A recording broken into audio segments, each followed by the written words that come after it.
It's story time. Are you ready for a story? Yes? Great. Do you ever come to class with a new storybook, really enthusiastic? You introduce the story to your students, but by the time you get to the end of the first page, your students are like, huh? Huh? It's not easy choosing the right storybook for young language learners. So here I'm going to share with you 4 tips to look for when you're choosing a storybook for young students who don't speak a word of English. Hello, I'm Miranda and I teach young children English as a second language through drama. And the first thing that I look for, that I recommend for you as well, to look for when you're choosing a storybook for ESL learners is look for a book that isn't too long, a short storybook with brief text, a brief narrative. So you're not going to be telling the story for an hour, it's going to be short and sweet and your students are going to remain engaged for the whole of the story. 2, look for a story that has bright, colourful illustrations that can be seen near, but also far away if you've got students at the end of the classroom there. And illustrations that also reflect what is written on the page, because some stories, they have text that's related to what's happened a few pages beforehand, which can be confusing for students. 3, choose a story that has elements of humour and elements of surprise that will really get your children enjoying the story and wanting to know what's going to be happening next.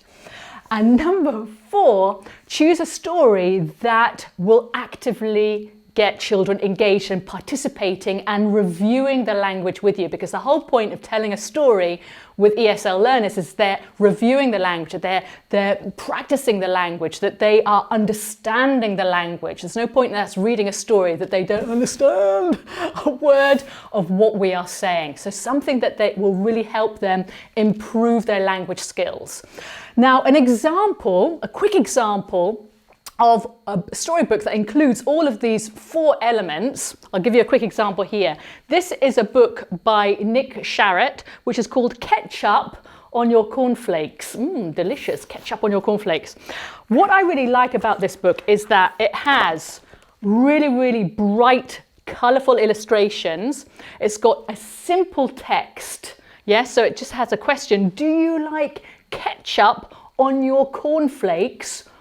Ooh, do you like ketchup on your cornflakes? Ooh, that sounds a bit but it's got that element of humour. Do you like ketchup on your cornflakes? It's simple. It's asking students a question and encourage them to participate and answer back. So they can say, yes, I do, or no, I don't like ketchup on my cornflakes. You don't like ketchup on your cornflakes. So what about, do you like toothpaste on your cornflakes? No, I don't. Or yes, I do.